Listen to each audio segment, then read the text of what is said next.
ಆತ್ಮೀಯ ವಿದ್ಯಾರ್ಥಿಗಳೇ, ಈ ಹಿಂದಿನ ಅವಧಿಯಲ್ಲಿ ನಾವು ರೇಖಾಗಣಿತದಲ್ಲಿ ಕೆಲವು ರೇಖೆಗಳನ್ನು, ಅವುಗಳಿಗೆ ಸಮಾಂತರ ಸರಳ ರೇಖೆಗಳು, ತ್ರಿಭುಜಗಳನ್ನು ರಚಿಸುವ ವಿಧದ ಕುರಿತು ನಾವು ಹೆಚ್ಚಿನ ಮಾಹಿತಿಯನ್ನು ತಿಳ್ಕೊಂಡಿದ್ವಿ. ಇಂದು ಅದರ ಮುಂದುವರಿದ ಭಾಗ ಅಧ್ಯಾಯ 7 ನಿರ್ದೇಶಾಂಕ ರೇಖಾಗಣಿತ. ವಿದ್ಯಾರ್ಥಿಗಳೇ, ಯಾವುದೇ ಒಂದು ಬಿಂದುವನ್ನು ಒಂದು ನಕ್ಷೆಯ ಮೇಲೆ ಗುರುತಿಸಬೇಕಾದ್ರೆ ನಮಗೆ 2 ನಿರ್ದೇಶಾಂಕ ಅಕ್ಷಗಳು ಬೇಕು. ಆ ನಿರ್ದೇಶಾಂಕ ಅಕ್ಷಗಳನ್ನು ನಾವು XO, X', YO, Y' ಅಕ್ಷಗಳು ಅಂತ ಹೇಳ್ಬಿಟ್ಟು ನಾವು ಕರೀತೇವೆ. ಒಂದು ಸಮತಲದ ಮೇಲೆ ಇದನ್ನು ಗುರುತಿಸಬೇಕು ಅಂತ ಹೇಳಿದ್ರೆ ನಮಗೆ 2 ಅಕ್ಷಗಳು ಬೇಕು. ಆ 2 ಅಕ್ಷಗಳು ಪರಸ್ಪರ ಒಂದಕ್ಕೊಂದು ಲಂಬವಾಗಿರಬೇಕು.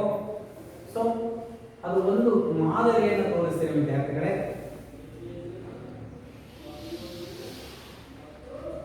ಹೀಗೆ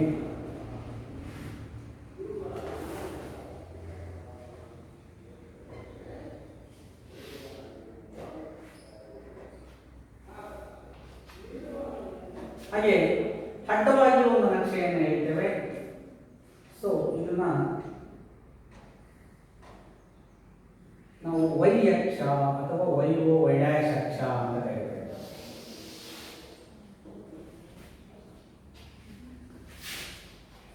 ನೋಡಿ, ಅಡ್ಡವಾಗಿರೋ ಅಕ್ಷವನ್ನ X, O, X',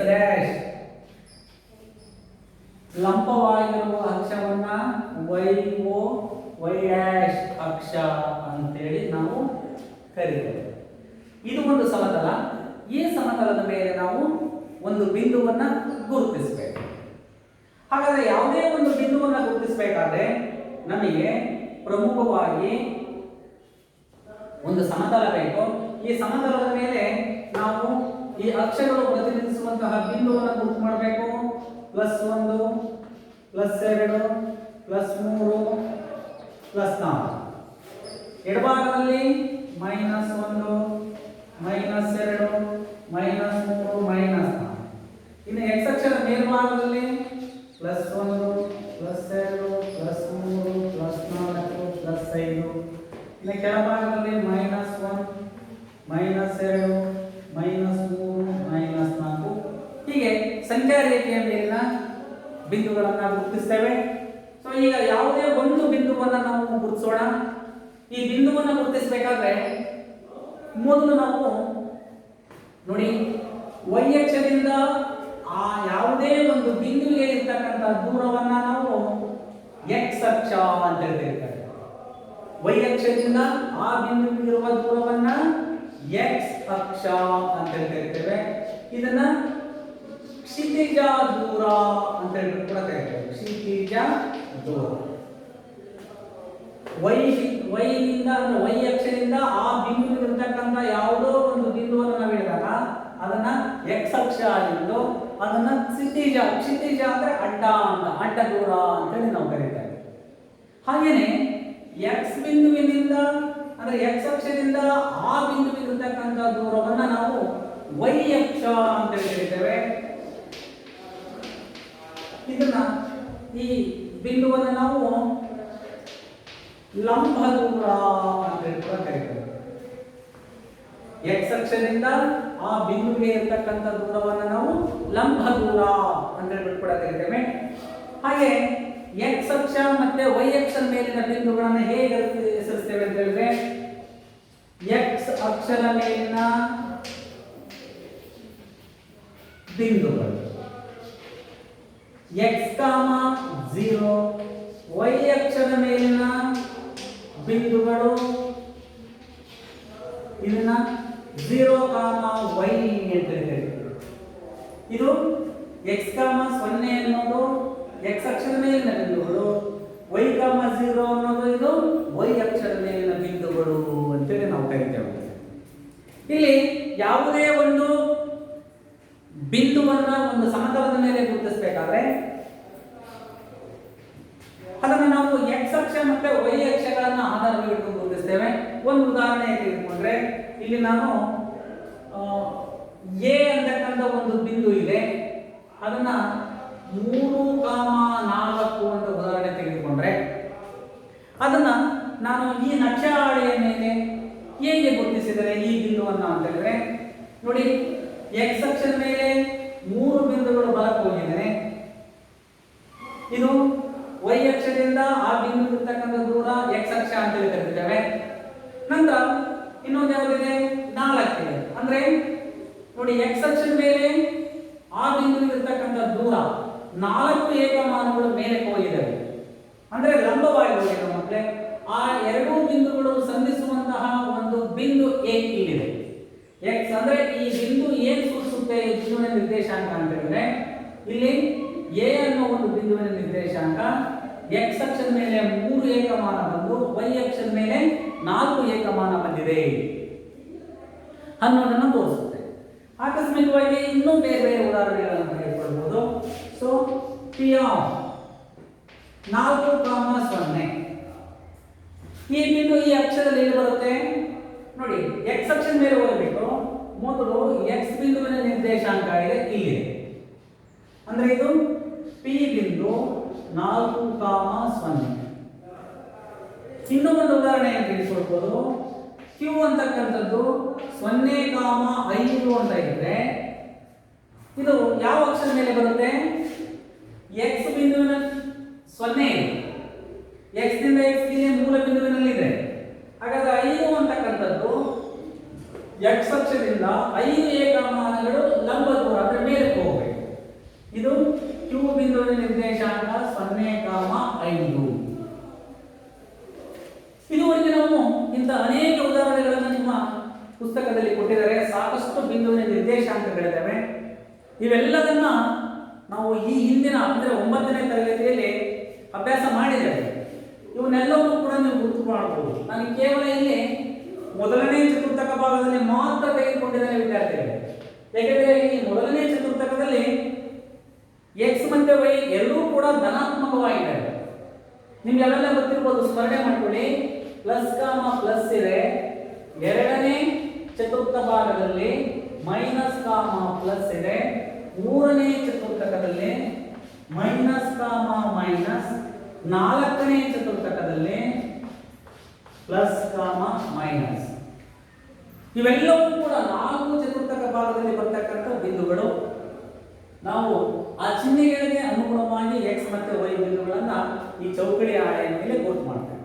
ಹೀಗೆ ಸಾಕಷ್ಟು 10 ಉದಾಹರಣೆಗಳನ್ನ ಈ ನಕ್ಷಾ ಹಾಳೆಯಲ್ಲಿ ಗುರುತು ಮಾಡಲಿಕ್ಕೆ ನಿಮಗೆ ಕೊಟ್ಟಿದ್ದಾರೆ.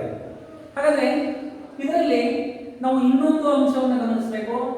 ಯಾವುದೋ ಒಂದು ಬಿಂದು ಹೀಗಿದೆ ಅಂತ ax plus by plus c equals 0 ಅನ್ನೋ ಒಂದು ಸಮೀಕರಣ ಇದೆ.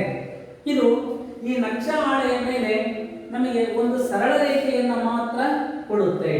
ಇನ್ನೊಂದು ಬಿಂದುವನ್ನು ತಗೊಂಡು ನಿಮಗೆ ತೋರಿಸ್ತೇನೆ. ಇಲ್ಲಿ ಅವರ 2,1 ಅಂತ ಇದೆ ಅಂತಕ್ಕಂಥ ಬಿಂದು ಯಾವುದು, ಬಿ ಬಿಂದು.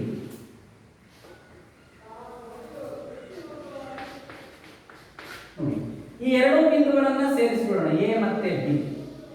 ಹಾಗಾದ್ರೆ ಇದು ಏನು ಸೂಚನೆ ಮಾಡುತ್ತೆ ಅಂದ್ರೆ ಒಂದು ಸರಳ ರೇಖೆ ax plus by plus c equals 0 ಅನ್ನೋದನ್ನ ಸೂಚನೆ ಮಾಡುತ್ತೆ. ಅದು ಒಂದು ಸರಳ ರೇಖೆಯನ್ನು ಸೂಚನೆ ಮಾಡುತ್ತೆ. ಹಾಗೆ ಈ ಹಿಂದೆ ನಾವು ax square plus by plus c equals 0 ಈ ಸಮೀಕರಣವನ್ನು ಗಮನಿಸಿದ್ರೆ ನೀವು ಇದರಲ್ಲಿ x ನ ಘಾತ ಗರಿಷ್ಠ 2 ಇರೋದ್ರಿಂದ ಇದು ಒಂದು ವರ್ಗ ಸಮೀಕರಣ. ಈ ವರ್ಗ ಸಮೀಕರಣಕ್ಕೆ ಅನುಗುಣವಾಗಿ ನಾವು ನಕ್ಷಾ ಹಾಳೆಯಲ್ಲಿ ಆ ಸಮೀಕರಣವನ್ನು ಗುರುತು ಮಾಡಿದರೆ ನಮಗೆ ಒಂದು ಈ ಬಿ ಅಥವಾ ಯು ಆಕಾರದ ನಕ್ಷೆ ಬರುತ್ತೆ. ಇದನ್ನು ನಾವು ಪರವಲಯ ಅಂತ ಕರೀತೀವಿ. ಇಂಗ್ಲಿಷಲ್ಲಿ ಪ್ಯಾರಾಬಲ ಅಥವಾ ಕನ್ನಡದಲ್ಲಿ ಇದನ್ನ ಪರವಲಯ. ಪರವಲಯ ಅಂತಕ್ಕಂಥದ್ದು ಕೂಡ ಒಂದು ನಕ್ಷೆ. ಆ ಬಿಂದುಗಳಿಗೆ ಅನುಗುಣವಾಗಿ ವಿಭಿನ್ನ ಚತುರ್ಥಕಗಳಲ್ಲಿ ನಾವು ಆ ಪರವಲಯವನ್ನು ಗುರುತು ಮಾಡಬಹುದು. 1ನೇ 2ನೇ 3ನೇ 4ನೇ ಚತುರ್ಥಕ ಭಾಗಗಳಲ್ಲೂ ಕೂಡ ಅದನ್ನು ನಾವು ಗುರುತಿಸ್ತೇವೆ. ಹೀಗೆ ನಾವು ಸರಳ ರೇಖೆ, ಒಂದು ಪರವಲಯ, ಇಂತಹ ನಕ್ಷೆಗಳನ್ನು ನಾವು ಈ ನಕ್ಷಾ ಹಾಳೆಯ ಮೇಲೆ ಗುರುತಿಸಬಹುದು. ವಿದ್ಯಾರ್ಥಿಗಳೇ, ಇದಲ್ಲದೆ ನಾವು ಈ ಒಂದು ಅಧ್ಯಾಯದಲ್ಲಿ ರೇಖಾಗಣಿತಕ್ಕೆ ಸಂಬಂಧಪಟ್ಟಂತೆ ಸಾಕಷ್ಟು ಮಾಹಿತಿಯನ್ನು ನೋಡಿ. ರೇಖಾಕೃತಿಗಳಿದೆ ಇದರಲ್ಲಿ. ಈ ರೇಖಾಕೃತಿಗಳನ್ನ ಏನು ಮಾಡಿದ್ದೀವಿ ಅಂತ ಹೇಳಿದ್ರಲ್ಲಿ ಯಾವ ರೀತಿ ಅಭ್ಯಾಸ ಮಾಡಿದ್ದೇವೆ ಅಂತ ಹೇಳಿದ್ರೆ ಇಲ್ಲಿ ಒಂದು ವಾಕ್ಯ ಇದೆ ನೋಡಿ.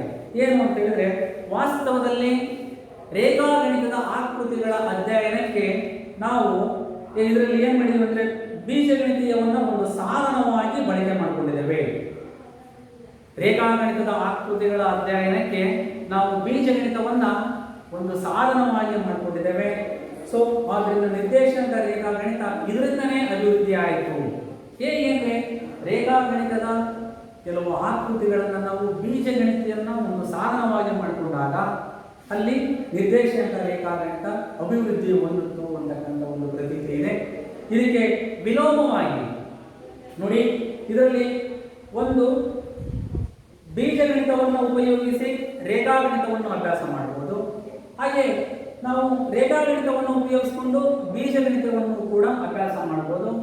ಇದರ ನಾವು ಸಾಧನಗಳನ್ನು ಬೇರೆ ಬೇರೆ ಕ್ಷೇತ್ರಗಳಲ್ಲಿ ಏನು ಮಾಡ್ತೀವಿ ಅಂತ ಹೇಳಿದ್ರೆ, ಬೇರೆ ಬೇರೆ ಕ್ಷೇತ್ರಗಳಲ್ಲಿ ನಾವು ಇದನ್ನು ಬಳಸ್ತೇವೆ.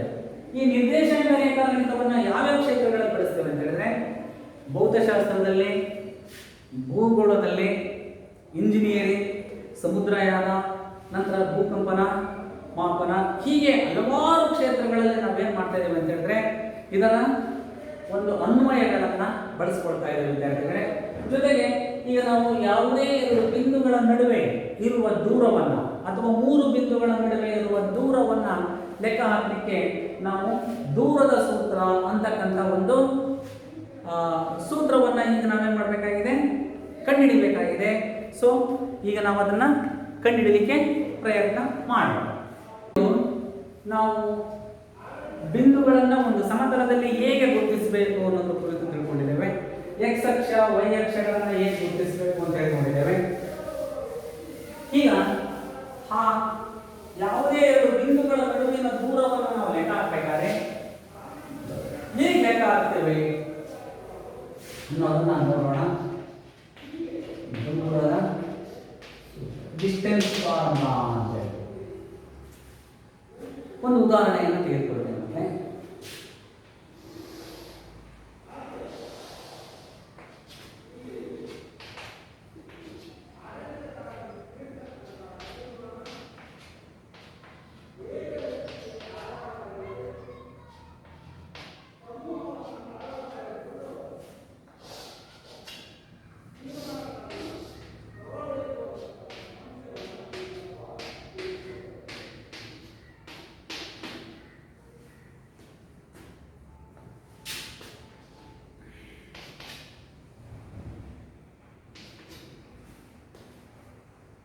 ಇದನ್ನು ಎ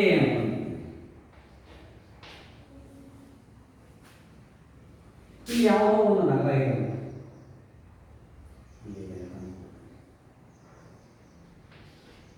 ಬಿ ಅಂತಕ್ಕಂಥ ಒಂದು ನಗರ.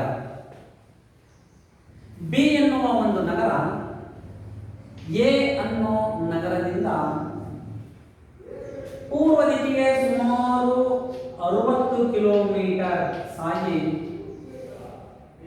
ಅಲ್ಲಿಂದ ಉತ್ತರಕ್ಕೆ 20 ಕಿಲೋಮೀಟರ್ ದೂರ ಸಾಗುತ್ತೆ. ಹಾಗಾದ್ರೆ ಈ ಎ ಮತ್ತೆ ಬಿ ಎಂಬ ನಗರಗಳ ನಡುವಿನ ದೂರವನ್ನು ನಾವು ಲೆಕ್ಕ ಹಾಕಬೇಕು. ಇನ್ನೊಮ್ಮೆ ನೋಡಿ, ಬಿ ಅನ್ನೋ ಯಾವುದೋ ಒಂದು ನಗರ ಎ ನಗರದಿಂದ ಪೂರ್ವಕ್ಕೆ 60 ಕಿಲೋಮೀಟರ್ ಹೋಗಿ ಅಲ್ಲಿಂದ ಮತ್ತೆ ಉತ್ತರಕ್ಕೆ 20 ಕಿಲೋಮೀಟರ್ ದೂರದಲ್ಲಿದೆ. ಹಾಗಾದ್ರೆ ಈ ಎ ಮತ್ತೆ ಬಿ ಎಂಬ ನಗರಗಳ ನಡುವಿನ ದೂರವನ್ನು ನಾವು ಲೆಕ್ಕ ಹಾಕಬೇಕು.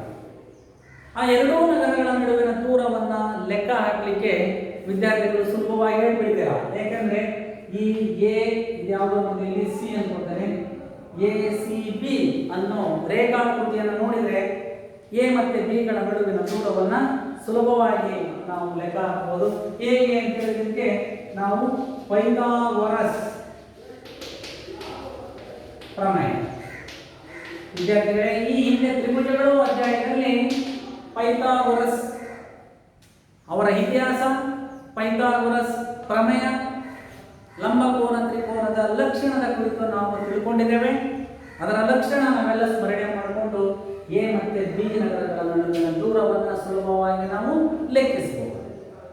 ಹಾಗೆಯೇ ಇನ್ನೊಂದು ಉದಾಹರಣೆಯನ್ನು ತೆಗೆದುಕೊಳ್ತೇನೆ. ಇಲ್ಲಿ ಯಾವುದೋ ಬಂದಿದೆ, ಇಲ್ಲಿ ಎ, ಇದನ್ನ ಪಿ ಅಂತ ಕರೀತಾರೆ, 4,0. ಇಲ್ಲಿ ಇನ್ನೊಂದು ಯಾವುದೋ ಬಂದಿದೆ ಕ್ಯೂ, ಸರಿ 3,0. ಇದು 5,0. ಇಲ್ಲಿ ಈ ಎಕ್ಸ್ ಅಕ್ಷದ ಮೇಲೆ ಎರಡು ಬಿಂದುಗಳಿವೆ, ಪಿ 3,0, ಇನ್ನೊಂದು ಕ್ಯೂ 5,0 ಅಂತಕ್ಕಂಥ ಎರಡು ಬಿಂದುಗಳಿವೆ. ಈ ಎರಡೂ ಬಿಂದುಗಳ ನಡುವಿನ ದೂರವನ್ನ ಕಂಡುಹಿಡಿಯಿರಿ ಅಂತ ಕೇಳಿದ್ರೆ ಹೇಗೆ ಕಂಡುಹಿಡಿಯೋದು? ನೋಡಿ, ಇಲ್ಲಿ ನಾವು ಏನ್ ಮಾಡ್ಬೋದು ಅಂತ ಹೇಳಿದ್ರೆ ವಿದ್ಯಾರ್ಥಿಗಳೇ, ನಮಗೆ ಎ ಕ್ಯೂ ಗೊತ್ತಿದೆ, ಎ ಪಿ ಗೊತ್ತಿದೆ. ನಾವು ಸುಲಭವಾಗಿ ಪಿ ಮತ್ತೆ ಕ್ಯೂ ಬಿಂದುಗಳ ನಡುವಿನ ದೂರವನ್ನ ಕಂಡುಹಿಡಿಯಬಹುದು. ಹೇಗೆ? ಪಿ ಕ್ಯೂ ಈಕ್ವಲ್, ನಮಗೆ ಎ ಕ್ಯೂ ಗೊತ್ತಿದೆ, ನಮಗೆ ಎ ಕ್ಯೂ ನ ದೂರದಿಂದ ಎ ಪಿ ನ ದೂರವನ್ನ ಕಳೆದು ಬಿಟ್ರೆ ಸೊ ನಮಗೆ ಸುಲಭವಾಗಿ ಉತ್ತರ ಸಿಗುತ್ತಲ್ವಾ? ಎ ಕ್ಯೂ ಅಂದ್ರೆ ಎಷ್ಟು ದೂರ ಇದೆ ನಮಗೆ? 5 ಕಿಲೋಮೀಟರ್ ಇದೆ. ಸೊ ಮೈನಸ್ ಎ ಪಿ ಅಂದ್ರೆ ಎಷ್ಟಿದೆ? 3 ಇದೆ. ಸೊ 5 ರಲ್ಲಿ 3 ಹೋದ್ರೆ 2, ಅಂದ್ರೆ ಪಿ ಕ್ಯೂ ಈ ಎರಡೂ ಬಿಂದುಗಳ ನಡುವಿನ ದೂರ ಸರಿಸುಮಾರಾಗಿ 2 ಏಕಮಾನಗಳು ಅಂತ ಸುಲಭವಾಗಿ ಕಂಡುಹಿಡಿಯುತ್ತೇವೆ. ಇವು ಎಕ್ಸ್ ಅಕ್ಷದ ಮೇಲೆ ಬಂದಿದೆ. ಅದೇ ರೀತಿ ವೈ ಅಕ್ಷದ ಮೇಲೆ ಬಂದರೂ ಕೂಡ ಇದೇ ವಿಧಾನವನ್ನು ನಾವು ಅನುಸರಿಸ್ತೇವೆ. ವೈ ಅಕ್ಷದ ಮೇಲೆ ಯಾವುದೇ ಒಂದು ಎರಡು ತಗೊಳ್ಳಿ. ಇಲ್ಲಿ ಎಕ್ಸ್ ಅಂತಕ್ಕಂಥ ಒಂದು ಬಿಂದು ಇದೆ, ಇಲ್ಲಿ ವೈ ಇದೆ. ಎಕ್ಸ್ ವೈ ಬಿಂದುಗಳ ನಡುವಿನ ದೂರ ಅಂತ ಸುಲಭವಾಗಿ ಕಂಡುಹಿಡಿತೇವಲ್ವಾ? ಸೊ ಇದನ್ನ 0,2, ಇದನ್ನ 0,4 ಅಂತೇವೆ. ಎಕ್ಸ್ ವೈ ಈಕ್ವಲ್ಸ್ ಆವಾಗ A Y minus A X ಅನ್ನ ಕಳೆದ್ರೆ ಸೊ ನಮಗೆ 4 ಮೈನಸ್ 2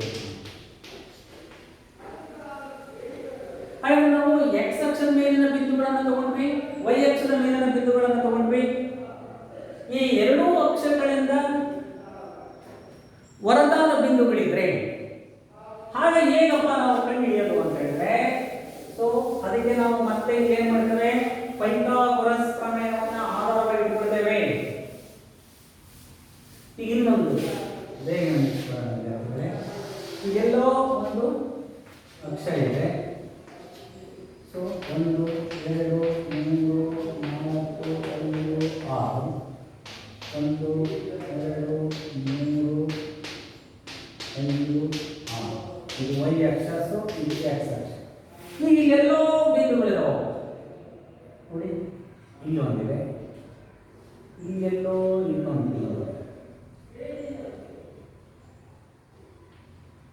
ಇದು ಪಿ, ಇದು ಕ್ಯೂ.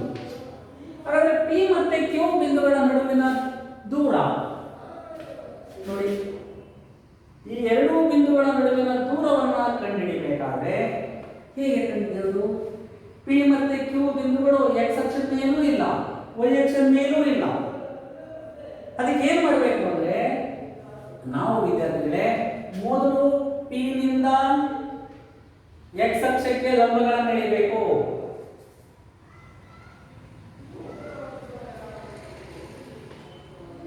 ಹೀಗೆ ಲಂಬಗಳನ್ನು ಎಳಿತೇವೆ. ಸೊ ಆನಂತರ ಪಿ ನಿಂದ ಇದನ್ನ ಪಿ ಆರ್ ಕ್ಯೂ ಎಸ್ ಅಂತ ಕರೆಯೋಣ. ಈಗ ಪಿ ನಿಂದ ಕ್ಯೂ ಎಸ್ ಗೆ ಲಂಬವನ್ನು ಎಳಿತೇವೆ. P Q R S T ಅಂತ ಅನ್ಕೊಳ್ಳೋಣ. ವಿದ್ಯಾರ್ಥಿಗಳಿಗೆ ನೋಡಿ, ನಮಗೆ ಕ್ಯೂ ಎಸ್ ಗೊತ್ತಿದೆ, ಪಿ ಆರ್ ಗೊತ್ತಿದೆ. ಸೊ ನಾವೀಗ ಪಿ ಟಿ ಆರ್ ಎಸ್ ಸಮಾಂತರವಾಗಿದೆ, ಸಮವಾಗಿದೆ. ಈಗ ನಾವು ಇದನ್ನ ಒಂದು ಲಂಬಕೋನ ತ್ರಿಕೋನವಾಗಿ ತೆಗೆದುಕೊಂಡು ಪೈಥಾಗೊರಸ್ ಪ್ರಮೇಯವನ್ನು ಅಪ್ಲೈ ಮಾಡಿಬಿಟ್ಟು ನಾವು ಏನ್ ಮಾಡಬೇಕು ಅಂದ್ರೆ ಇದನ್ನ ಈ ಪಿ ಮತ್ತೆ ಕ್ಯೂ ಬಿಂದುಗಳ ನಡುವಿನ ದೂರವನ್ನ ಲೆಕ್ಕ ಹಾಕಬಹುದು. ಇದನ್ನ x1, y1, ಇದು x2, y2 ಅಂತ ಅಂತಂದ್ರೆ ವಿದ್ಯಾರ್ಥಿಗಳೇ ಆಗ ದೂರದ ಸೂತ್ರವನ್ನ ನಾವು ಕಂಡುಹಿಡಿಯಲಿಕ್ಕೆ ಸೊ ದೂರದ ಸೂತ್ರ equals root of x2 minus x1 whole square plus y2 minus y1 whole square. ಇದನ್ನು ಸಂಪೂರ್ಣವಾಗಿ ಅಧ್ಯಯನ ಮಾಡಿ ನಾವು ಅದನ್ನು ಸಾಂಕೇತಿಕವಾಗಿ ನಿರೂಪಿಸಿದ್ವಿ ಅಂತ ಹೇಳಿದ್ರೆ ಅಂತಿಮವಾಗಿ d equals x2 minus x1 whole square plus y2 minus y1 whole square. So d ಅಂದರೆ distance between the two points. ನೋಡಿ, ಪ್ರಮುಖವಾಗಿ ಇದು ಈ ಸೂತ್ರ ನೆನಪಿರಬೇಕು. ಇದನ್ನ ಬಹು ಆಯ್ಕೆ ಪ್ರಶ್ನೆಗಳಲ್ಲಿ ಅನೇಕ ಬಾರಿ ಸೂತ್ರಗಳನ್ನು ಕೇಳಿದರೆ, ಜೊತೆಗೆ ಯಾವುದೇ ಎರಡು ಬಿಂದುಗಳನ್ನು ಕೊಟ್ಬಿಟ್ಟು ಆ ಎರಡೂ ಬಿಂದುಗಳ ನಡುವಿನ ದೂರವನ್ನು ಲೆಕ್ಕ ಹಾಕಲಿಕ್ಕೂ ಕೂಡ ಇದನ್ನ ಕೇಳಿದ ವಿದ್ಯಾರ್ಥಿಗಳೇ, ಇದು ಸದಾ ಸ್ಮರಣೆಯಲ್ಲಿ ನಿಮಗೆ ಇರಬೇಕಾಗುತ್ತೆ. ಈಗ ಇದರ ಆಧಾರದ ಮೇಲೆ ಕೆಲವು ಸಮಸ್ಯೆಗಳಿದ್ದಾವೆ. ಆ ಸಮಸ್ಯೆಗಳನ್ನು ಬಿಡಿಸಲಿಕ್ಕೆ ನಾವು ಇವಾಗ ಪ್ರಯತ್ನ ಮಾಡೋಣ.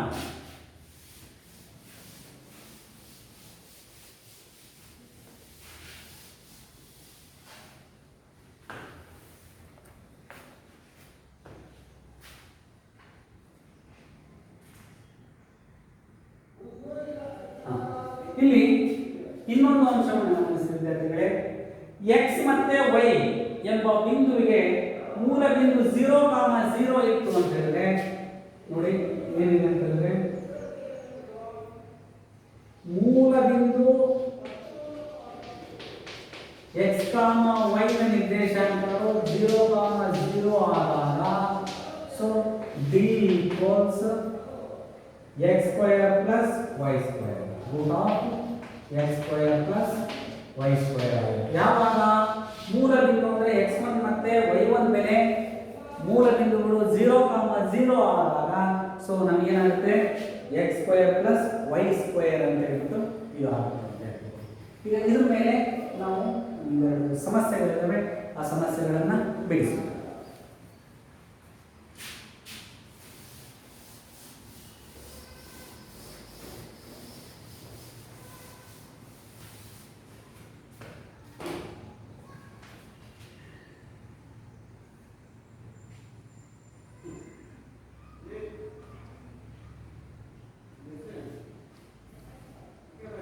ಈ ಕೆಳಗಿನ ಬಿಂದುಗಳ ಜೋಡಿಗಳ ನಡುವಿನ ದೂರವನ್ನು ಕಂಡುಹಿಡಿಯಿರಿ. 2, 3, 4, 1. 2, 3, 4, 1. ಈ ಬಿಂದು ಜೋಡಿಗಳ ನಡುವಿನ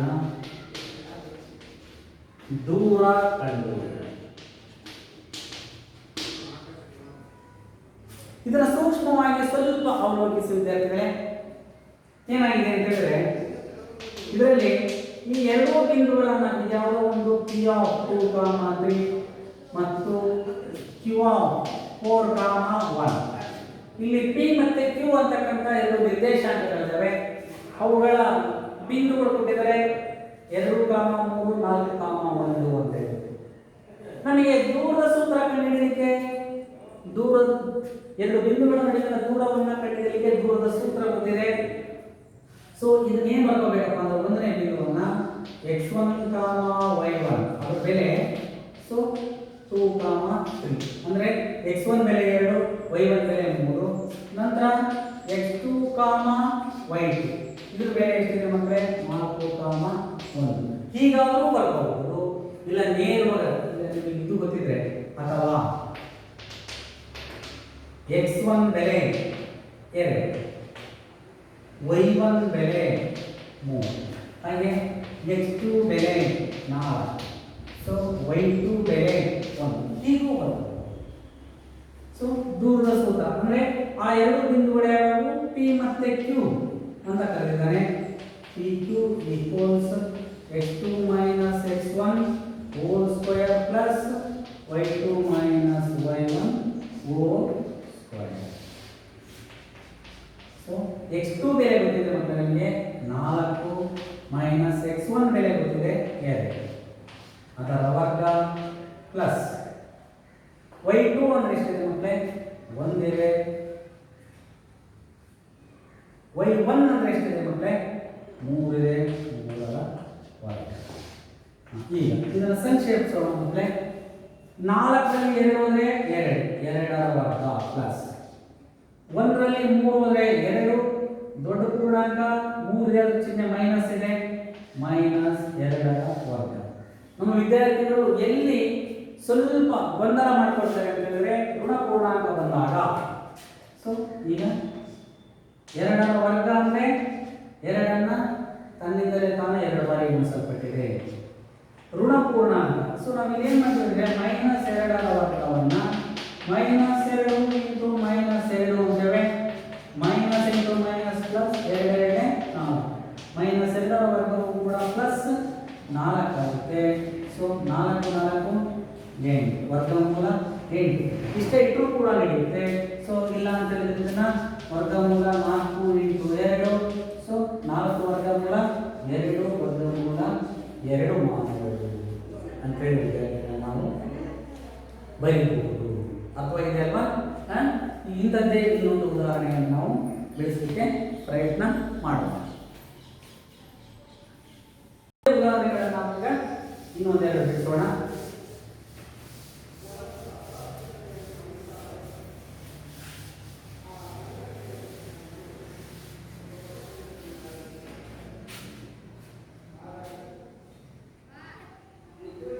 ನೋಡಿ, ಮೈನಸ್ 7 ಎರಡನೇ ಉದಾಹರಣೆ. Minus 5, 7 minus 1, 3.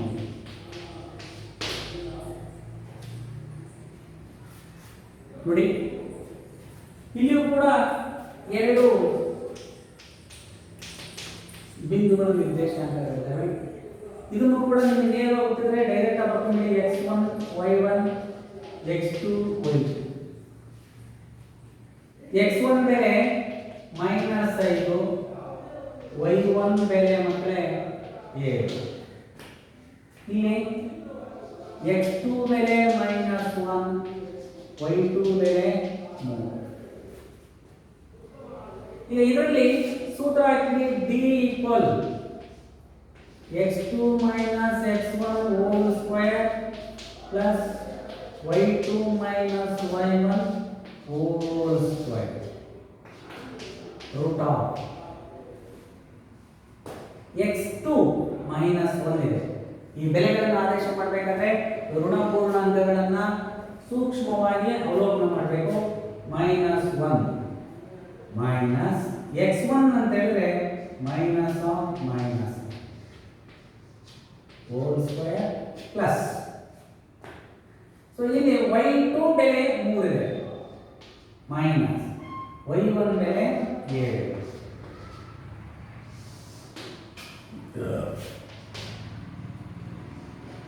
ಈಗ ಇಲ್ಲಿ ಸಂಕ್ಷೇಪಿಸಬೇಕು ಮಕ್ಕಳೇ. ನೀವು ಮೊದಲು ಮೈನಸ್ 1 ಇಲ್ಲಿ ಮೈನಸ್ ಇದೆ ಮೈನಸ್ 5ರ ವರ್ಗ. ಯಾವುದೇ ಋಣ ಪೂರ್ಣಾಂಕದ ವರ್ಗ ಯಾವಾಗಲೂ ಧನ ಪೂರ್ಣಾಂಕವಾಗಿರುತ್ತೆ. 5 ಎಷ್ಟಾಗುತ್ತೆ ಮಕ್ಕಳೇ? 25. ಇಲ್ಲ, ನಾನೇ ತಪ್ಪು ಮಾಡ್ತೀನಿ. ಮೈನಸ್ 1. ಸೊ ಇಲ್ಲೇನಾಗಿದೆ ಅಂದರೆ ಇದನ್ನ ಮೈನಸ್ ಇಂಟು ಮೈನಸ್ ಪ್ಲಸ್ 5 ಅದರ ವರ್ಗ ಪ್ಲಸ್ 3ರಲ್ಲಿ 7 ಅಂದರೆ ಮೈನಸ್ 4 ಅದರ ವರ್ಗ. ಏಕೆಂದರೆ 3ರಲ್ಲಿ 7 ಅಂದರೆ 4 ದೊಡ್ಡ ಪೂರ್ಣಾಂಕ 7 ಚಿಹ್ನೆ ಮೈನಸ್ ಇದೆ. ಸೊ 5ರಲ್ಲಿ 1 ಹೋದರೆ ಪ್ಲಸ್ 4ರ ವರ್ಗ. ಇಲ್ಲಿ ಪ್ಲಸ್ ಆಫ್ ಮೈನಸ್ 4ರ ವರ್ಗ. 4ರ ವರ್ಗ ಅಂದರೆ 4ಅನ್ನು ದ್ವಿಗುಣಗೊಳಿಸಿದರೆ 4 16 ಮೈನಸ್ 4ರ ವರ್ಗ ಅಂದರೆ ಧನಪೂರ್ಣ ಆಗುತ್ತೆ. ಅದು 4 16. ಸೊ 32 ಆಗುತ್ತೆ ಮಕ್ಕಳೇ. ಅದನ್ನು 16 ಅಂತ ಬರೆಯಬಹುದು. ಸೊ ಇಲ್ಲಿ ಇದನ್ನು 16ರ ವರ್ಗಮೂಲ ಎಷ್ಟು? 4. ಸೊ 4 ವರ್ಗಮೂಲ 2 ಏಕಮಾನಗಳಲ್ಲಿ. ಅಂದರೆ ಈ 2 ಬಿಂದುಗಳ ನಡುವೆ ಎಷ್ಟು ದೂರ ಇದೆಯಪ್ಪ ಅಂತ ಹೇಳಿದ್ರೆ ಮಕ್ಕಳೇ, ಸೊ ಸರಿ ಸುಮಾರಾಗಿ 4 ವರ್ಗಮೂಲ 2 ಏಕಮಾನಗಳು ಅಂತ ಇದೆ. ಈಗ ಇದರಲ್ಲಿ ಇನ್ನೊಂದು 2 ಬಿಂದುಗಳನ್ನು ತೆಗೆದುಕೊಂಡು ಇದುವರೆಗೆ ನಾವು ಅಭ್ಯಾಸ ಮಾಡಿದ ವಿದ್ಯಾರ್ಥಿಗಳೇ, ಈಗ ಅದನ್ನೇ 3 ಬಿಂದುಗಳನ್ನು ತೆಗೆದುಕೊಂಡು ಅಭ್ಯಾಸ ಮಾಡತಕ್ಕಂಥದ್ದನ್ನು ನೋಡೋಣ.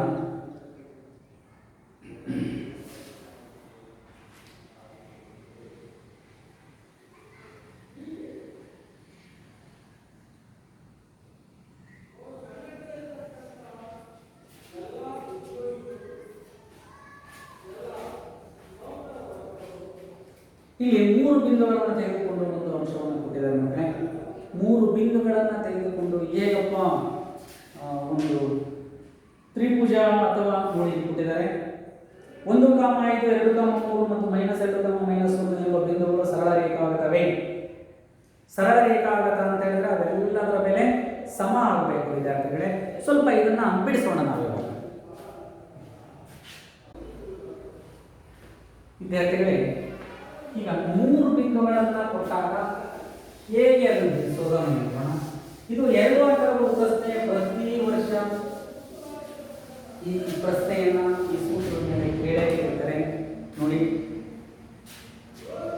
ಉದಾಹರಣೆ 2 1, 5, 2, 3 ಮತ್ತು 2,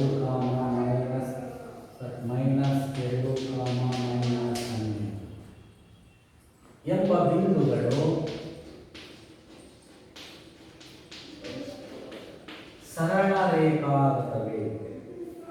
ಸರಳ ರೇಖಾಗತವೇ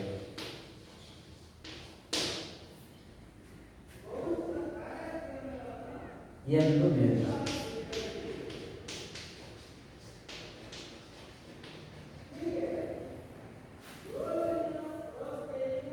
ವಿದ್ಯಾರ್ಥಿಗಳೇ ಸ್ವಲ್ಪ ಗಮನ ಕೊಡಿ. ಈ 3 ಬಿಂದುಗಳ ನಿರ್ದೇಶಾಂಕಗಳು ಅಥವಾ ಈ 3 ಬಿಂದುಗಳು ಒಂದೇ ಸರಳ ರೇಖೆ ಮೇಲಿದ್ದಾವೆ ಅನ್ನೋದನ್ನು ನಾವು ಕಂಡುಹಿಡಿಯಬೇಕು. ಇವು ಯಾವ ರೂಪದಲ್ಲಿದ್ದಾವೆ ಒಂದು ಸಮತಲದ ಮೇಲೆ ಅಂತೇಳಿ ನಮಗೆ ಗೊತ್ತಿಲ್ಲ ವಿದ್ಯಾರ್ಥಿಗಳು. ಇದನ್ನು ಹೇಗಪ್ಪ ಬಿಡಿಸಬೇಕು ಅಂತ ಹೇಳಿದ್ರೆ ನೋಡೋಣ. ಈಗ ಸೊಲ್ಯೂಷನ್ ಮೊದಲು 2 ಬಿಂದುಗಳನ್ನು ತೆಗೆದುಕೊಂಡು ಅವುಗಳ ನಡುವಿನ ದೂರವನ್ನು ಕಂಡುಹಿಡಿಯಲು ಪ್ರಯತ್ನ ಮಾಡೋಣ. 1, 5 ಮತ್ತು 2, 3 ಇದೊಂದಕ್ಕೆ ಸ್ವಲ್ಪ ವಿವರವಾಗಿ ತಿಳಿಲಿಕ್ಕೆ ಪ್ರಯತ್ನ ಮಾಡಬೇಕು. ಇದು x1 y1 ಇದು x2 y2 ಅನ್ಕೊಂಡ್ರೆ ಮಕ್ಕಳೇ so d equals √x2 - x1 whole square plus y2 - y1 whole square. ಈಗ x2 2 - 1 whole square plus y2 ಅಂತ ಹೇಳಿದ್ರೆ 3 - y1 ಅಂತ ಹೇಳಿದ್ರೆ 5 whole square. ಈಗ 2ರಲ್ಲಿ 1 ಹೋದ್ರೆ 1, 3ರಲ್ಲಿ 5 ಹೋದ್ರೆ -2 whole square. 1 ವರ್ಗ 1 -2ರ ವರ್ಗ ಪ್ಲಸ್ 4 ವರ್ಗಮೂಲ 5 ಏಕಮಾನ 1 ಬಂದಿದೆ. ಹಾಗೆಯೇ 2ನೇನನ್ನ ನಾವು ಕಂಡುಹಿಡಿಯಬೇಕು. ಇವಾಗ 2ನೇ ಯಾವ್ಯಾವ ತಗೊಳ್ಳೋಣ. 2, 3 ಮತ್ತು -2, -12 ಇದರಲ್ಲೂ ಇದು x1 y1 ಇದು x2 y2 ಅಂತ ಅಂದ್ಕೊಂಡ್ರೆ ನೇರವಾಗಿ ಬಿಡ್ತೀವಿ. ಸೂತ್ರ ಬರೀತಾರೆ ಹಾಗೆ ಮಕ್ಕಳೇ ನೋಡಿ. x2 ಅಂತ ಹೇಳಿದ್ರೆ -2 ಹೋಲ್ ಸ್ಕ್ವೇರ್ ಪ್ಲಸ್ y2 ಅಂತ ಹೇಳಿದ್ರೆ -11 y1 ಅಂತ ಹೇಳಿದ್ರೆ -3 whole square. So d equals -2 -4 whole square plus -11 -3 -14. ನೋಡಿ ಇಲ್ಲಿ 2 ಮೈನಸ್ ಇರೋದ್ರಿಂದ ನಮಗೆ ಕೂಡಬೇಕಾದ ಚಿಹ್ನೆಗಳು ಬದಲಾಗುವುದಿಲ್ಲ. ಅಥವಾ ಸಜಾತಿ ಪೂರ್ಣಾಂಕಗಳನ್ನು ಯಾವಾಗಲೂ ಕೂಡಬೇಕು. ವಿಜಾತಿ ಪೂರ್ಣಾಂಕಗಳಿದ್ರೆ ಕೂಡಿದ್ರೆ ಅಥವಾ ಕಳೆದ್ರೆ ವ್ಯತ್ಯಾಸ ಒಂದೇ ಬರುತ್ತೆ. -4ರ ವರ್ಗ ಪ್ಲಸ್ 16 -14ರ ವರ್ಗ. ಸೊ 14ರ ವರ್ಗ ಅಂದ್ರೆ 14 56 5 14 196 ವಿದ್ಯಾರ್ಥಿಗಳು. ಈ ಹಿಂದೆ ನಿಮ್ಗೆ ಹೇಳಿತು ಮೊದಲ 20 ಸ್ವಾಭಾವಿಕ ಸಂಖ್ಯೆಗಳ ವರ್ಗಗಳನ್ನು ಮನಸ್ಸಲ್ಲೇ ಇಟ್ಟುಕೊಂಡು ಹೇಳ್ಬೇಕು. ಅದೇ ರೀತಿ ಮೊದಲ 20 ಸ್ವಾಭಾವಿಕ ಸಂಖ್ಯೆಗಳ ವರ್ಗಗಳ ವರ್ಗಮೂಲಗಳನ್ನು ಕೂಡ ನೆನಪಿಟ್ಕೊಳ್ಳಿ. D so D equal root 6 6 12. So ಇದರಲ್ಲಿ ಒಂದಿದೆ 10, 12 1 10 11ಕ್ಕೆ 1 212. ಸೊ ಇನ್ನೊಮ್ಮೆ ನೋಡಿ 196 122 6 12ಕ್ಕೆ 2 ಬೆಟ್ಟ 1 10 10 11 1 ಈಗ ಎರಡನೇ ಸ್ಥಿತಿ. ಹಾಗೆ ಮೂರನೇದನ್ನು ನೋಡೋಣ. ಇದು ನಿಮಗೆ 1 ಆಗಿದೆ. ಸೊ ಇದು ಎರಡನೇದಿದೆ. ಮೂರನೇದನ್ನು ತೆಗೆದುಕೊಳ್ಳಿ.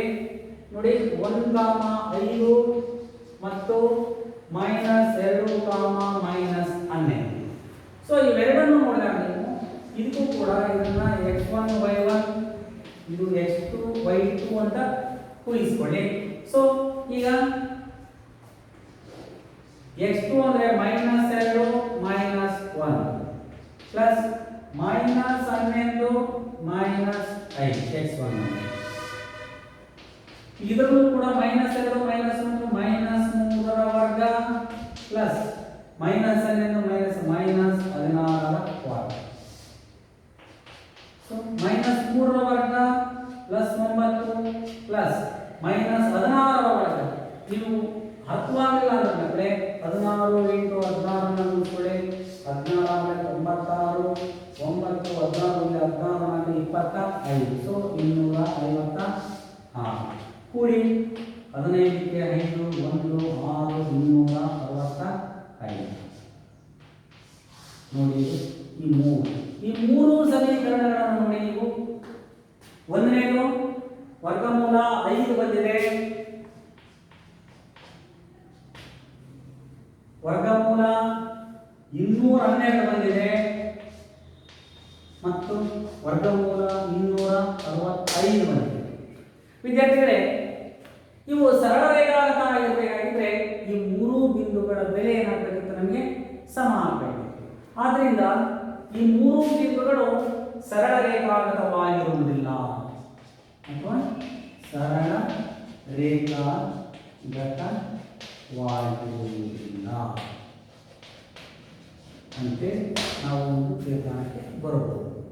ಈ ಬೆಲೆಗಳೇನಾದರೂ ಎಲ್ಲವೂ ಸಮನಾಗಿದ್ದಿದ್ರೆ ಮಕ್ಕಳೇ, ವರ್ಗಮೂಲ 5 ವರ್ಗಮೂಲ 5 ವರ್ಗಮೂಲ 5 ಆಗಿದ್ರೆ ಬರ್ತಿರ್ತವೆ. ಆದ್ದರಿಂದ ಈ ಮೂರು ಬಿಂದುಗಳ ದೂರಗಳನ್ನು ನೋಡಿದಾಗ ಇವು ಭಿನ್ನವಾಗಿರೋದ್ರಿಂದ ಇವು ಒಂದೇ ಸರಳ ರೇಖೆಯ ಮೇಲಿಲ್ಲದ ಬಿಂದುಗಳಾಗಿವೆ ಅನ್ನೋದನ್ನು ನಾವು ಸುಲಭವಾಗಿ ಗುರುತಿಸಬಹುದು. ಈಗ 2 ಬಿಂದುಗಳ ನಡುವಿನ ದೂರ ಆಯಿತು, 3 ಬಿಂದುಗಳ ನಡುವಿನ ದೂರ ಆಯಿತು. ಈಗ 4 ಬಿಂದುಗಳ ನಿರ್ದೇಶಾಂಕಗಳನ್ನು ಕೊಟ್ಟಾಗ ಅದು ಒಂದು ಚತುರ್ಭುಜ ಆಗಿರುತ್ತೆ. ಹಾಗಾದ್ರೆ ಆ ಚತುರ್ಭುಜ ಅನ್ನೋದು ಎಂಥ ಚತುರ್ಭುಜ ಆಗಿರಲಿಕ್ಕೆ ಸಾಧ್ಯ ಅಂತದ್ದು ಒಂದು ಸಮಸ್ಯೆ ಇದೆ. ಅದನ್ನು ಈಗ ಬಿಡಿಸ್ತೀವಿ.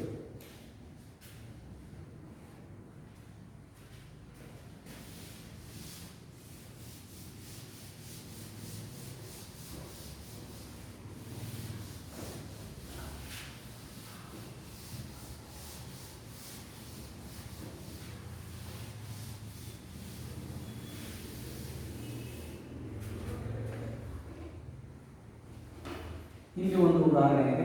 ಇಂಥ ಸಮಸ್ಯೆಗಳನ್ನು 3 ಹಂತಕ್ಕೆ ಕೇಳ್ತಾರೆ ವಿದ್ಯಾರ್ಥಿಗಳೇ.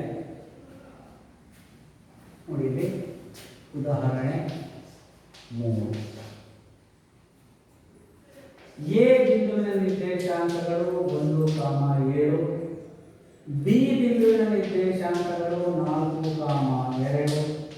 ಸಿ ಬಿಂದುವಿನ ನಿರ್ದೇಶಾಂಕಗಳು -1, -1 ಮತ್ತು ಡಿ ಬಿಂದುಗಳ ನಿರ್ದೇಶಾಂಕಗಳು -4, 4 ಆದರೆ ಈ ಬಿಂದುಗಳು ಚೌಕದ ಶೃಂಗಗಳು ಎಂದು ಸಾಧಿಸಿ. ಚೌಕದ ಶೃಂಗ ಎಂದು ಸಾಧಿಸಿ. 3 ಅಂಕದ ಪ್ರಶ್ನೆ. 4 ಬಿಂದುಗಳ ನಿರ್ದೇಶಾಂಕಗಳನ್ನು ಕೊಟ್ಟಿದ್ದಾರೆ. ಆ 4 ಶೃಂಗ ಬಿಂದುಗಳನ್ನು ಆಧಾರವಾಗಿ ಇಟ್ಕೊಂಡು ಅದು ಒಂದು ಚೌಕ ಅಂತ ಸಾಧನೆ ಮಾಡಬೇಕು. ಚೌಕ ಅಂತೇಳಿ ಸಾಧನೆ ಮಾಡಬೇಕು ಅಂತ ಹೇಳಿದ್ರೆ ನಮಗೆ ಚೌಕದ ಲಕ್ಷಣಗಳು ಗೊತ್ತಿರಬೇಕು. ಚೌಕ ಅಂತ ಹೇಳಿದ್ರೆ ನಮಗೆಲ್ಲ ಗೊತ್ತಿದೆ ಮಕ್ಕಳೇ, 4 ಬಾಹುಗಳು ಸಮನಾಗಿದ್ದು 4 ಕೋನಗಳು ಸಮನಾಗಿದ್ದು ಜೊತೆಗೆ ಕರ್ಣಗಳು ಸಮನಾಗಿದ್ರೆ ಮಾತ್ರ ಅದನ್ನು ನಾವು ಚೌಕ ಅಂತ ಹೇಳ್ತೇವೆ. ಹಾಗಾದ್ರೆ ಇದರಲ್ಲಿ ಯಾವುದೋ ಒಂದು ಚತುರ್ಭುಜ ತಗೊಂಡೆ ನಾನು. ಈ ಒಂದು ಚತುರ್ಭುಜ ಇದೆ ಅಂತ ಅಂದ್ರೆ A B C D. A ಕೊಟ್ಟಿದ್ದಾರೆ ಇಲ್ಲಿ ಮಕ್ಕಳೇ 1,7, ಬಿ ಕೊಟ್ಟಿದ್ದಾರೆ 4,2, ಸಿ ಕೊಟ್ಟಿದ್ದಾರೆ -1, ಡಿ ಕೊಟ್ಟಿದ್ದಾರೆ -4,4. ಹಾಗಾದ್ರೆ ಇದರ ಜೊತೆಗೆ ಎ ಸಿ ಬಿ ಡಿ ಕರ್ಣಗಳನ್ನು ಕೂಡ ಹೇಳಿದ್ದೇವೆ. ನಮ್ಗೆ ಇಲ್ಲಿ ಯಾವುದೇ 2 ಬಿಂದುಗಳ ನಡುವಿನ ದೂರ ಕಂಡುಹಿಡಿತಾ ಹೋದ ಹಾಗೆ ಎಲ್ಲಾ 4 ಬಾಹುಗಳು ಪರಸ್ಪರ ಸಮನಾಗಿರಬೇಕು, 2 ಕರ್ಣಗಳು ಸಮನಾಗಿರಬೇಕು. ಅದನ್ನು ನಿರೂಪಿಸಲಿಕ್ಕೆ ಪ್ರಯತ್ನ ಮಾಡೋಣ ವಿದ್ಯಾರ್ಥಿಗಳೇ. ಮೊದಲು ಸೂತ್ರ ಬರೆದರೆ ನೇರವಾಗಿ ಬಿಡಿಸಲಿಕ್ಕೆ ಪ್ರಯತ್ನ ಮಾಡ್ತಾ ಇದ್ದೇನೆ, ಸ್ವಲ್ಪ ಗಮನಿಸಿ. ಎ ಬಿ ಇವೆರಡು ತಗೊಳ್ತೇನೆ. ಇದು ಇದರ ಉದ್ದ ಎಷ್ಟು ಬರುತ್ತೆ ಅಂತ ನೋಡೋಣ. So A B equal √x2 2 minus x1 minus x1 whole square plus y2 4 ಇದೆ ಮೈನಸ್ y1 ಅಂತ ಹೇಳಿದ್ರೆ 7 whole square. So A B equal 2ರಲ್ಲಿ 1 ಹೋದರೆ 1 ಪ್ಲಸ್ 4ರಲ್ಲಿ 7 ಹೋದರೆ 3 ಮೈನಸ್ 3ರ ವರ್ಗ ಆಗುತ್ತೆ ವಿದ್ಯಾರ್ಥಿಗಳೇ. ಸೊ ಎ ಬಿಯ ಅರ್ಥ 1ರ ವರ್ಗ ಪ್ಲಸ್ 3ರ ವರ್ಗ 9, ದಟ್ ಈಸ್ ಈಕ್ವಲ್ ಟು √10. ಹಾಗಾದ್ರೆ ಎ ಬಿ ರೇಖಾಖಂಡದ ಉದ್ದ ಸಿಕ್ಕಿದೆ ಮಕ್ಕಳೇ ನಮಗೆ ವರ್ಗಮೂಲ 10. ಅದೇ ರೀತಿ ನಮ್ಗೆ ಯಾವ್ದು ಬೇಕಾಗಿದೆ ಇವಾಗ ಬಿ ಸಿ ಬೇಕು. ಎ ಬಿಯ ಉದ್ದ ಸಿಕ್ಕಿದೆ √10 ಏಕಮಾನ. ಬಿ ಸಿ ಅನ್ನು ತೆಗೆದುಕೊಂಡಾಗ so -x2 -1 minus 4 whole square plus x2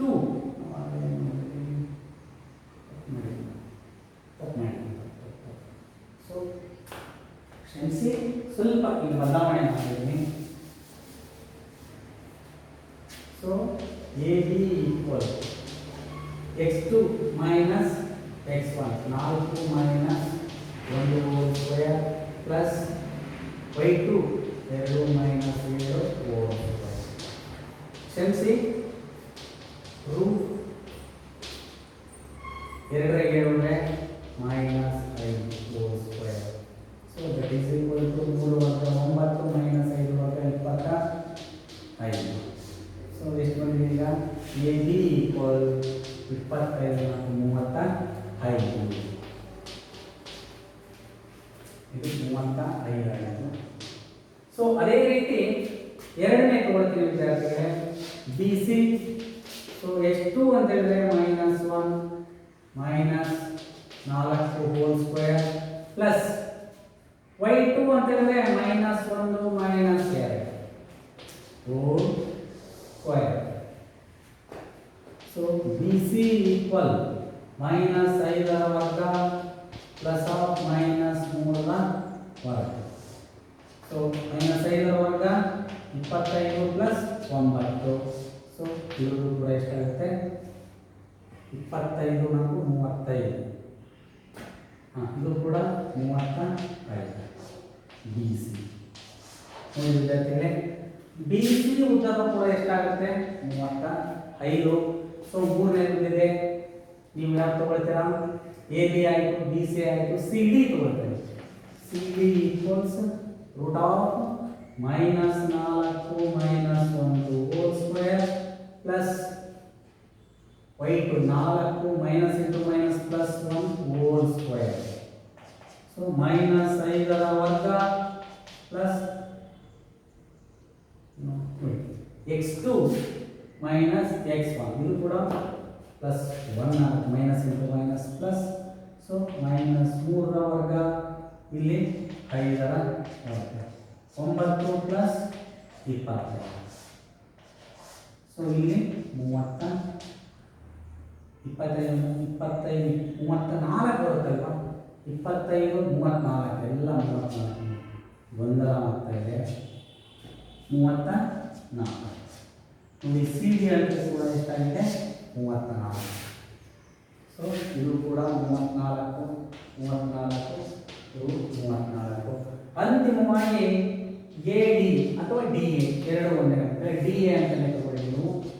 so root of x2 minus x1 minus 4 minus 1 whole square plus y2 minus y1 4 minus 7 whole square. So D A equal minus 5 whole square plus of 4ರಲ್ಲಿ 3 ಹೋದರೆ 4 minus 3 whole square. So 25 plus 9 ಇದು ಕೂಡ root 34 ನೋಡಿ ಇದು ಕೂಡ root. ನೋಡಿ ವರ್ಗದಲ್ಲಿ ಎಲ್ಲ ಭಾಗಗಳ ಉದ್ದ ರೂಟ್ 34 ರೂಟ್ 34 ರೂಟ್ 34 ಅಂತ ಬಂದ್ಬಿಟ್ಟಿದೆ. ಅಂದರೆ ಎಲ್ಲ ಭಾಗಗಳು ಸಮ ಅಂತ ಆಯಿತು.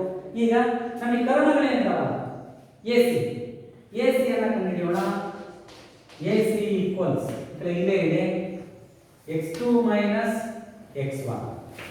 So minus 1 minus x2 minus x1 whole square plus y2 minus 1 minus 7 whole square minus 2 whole square plus minus 8 whole square. ಏನು ತಪ್ಪು ಮಾಡಿದ್ದೀನಿ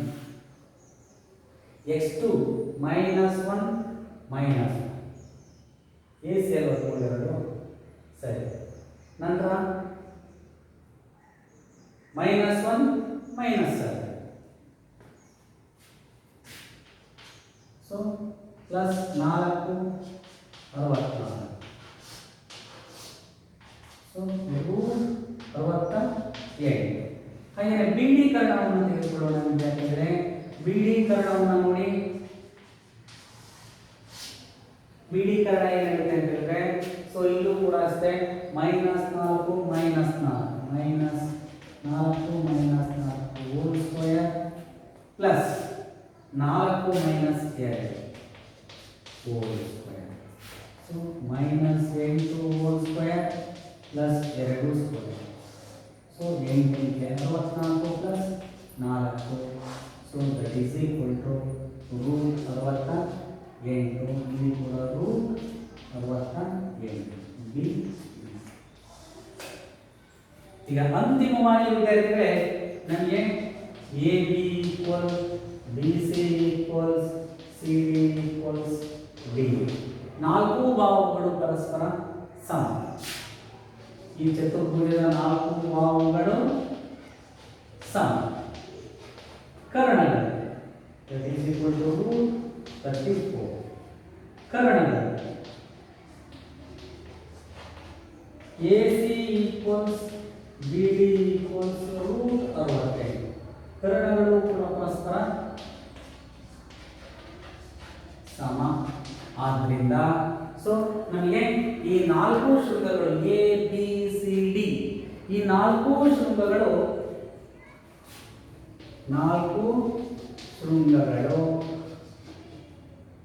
ಚೌಕವನ್ನ ಉಂಟು ಮಾಡುತ್ತವೆ.